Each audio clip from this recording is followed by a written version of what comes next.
नजर डालेंगे दिलचस्प और अजीब खबरों पर। चाय की मकबूलियत की वजह से तरह तरह के कप और केतलियां ईजाद की गई, लेकिन आज ऐसी केतली का जिक्र किया जा रहा है जो दुनिया में खास मकाम रखती है। मीडिया रिपोर्ट्स के मुताबिक दुनिया में सबसे महंगी केतली होने का एजाज़ रखने वाली केतली का नाम इगोएस्ट है, जिसके लफ्ज़ी मायनी खुद गर्ज के हैं। चमचमाती केतली ने 2016 से सबसे महंगा बर्तन होने का आलमी रिकॉर्ड अपने नाम कर रखा है। ज़लज़ला कुछ लोगों के लिए जज्बाती तौर पर इतना खौफनाक हो सकता है कि इन्हें शहरों या आम घरों में रहना तर्क करने पर मजबूर कर सकता है। तुर्की के एक शख्स ने अली बुजुवगलान ने 2023 में एक ज़लज़ले में अपना घर खो दिया था।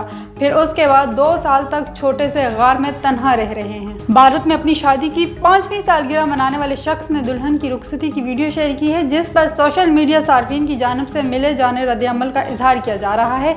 भारतीय मीडिया रिपोर्ट्स के मुताबिक सोशल मीडिया पर शेयरिंग की गई वीडियो में देखा जा सकता है कि शादी की तमाम रस्मात रवायती तरीके से अदा की जा रही हैं।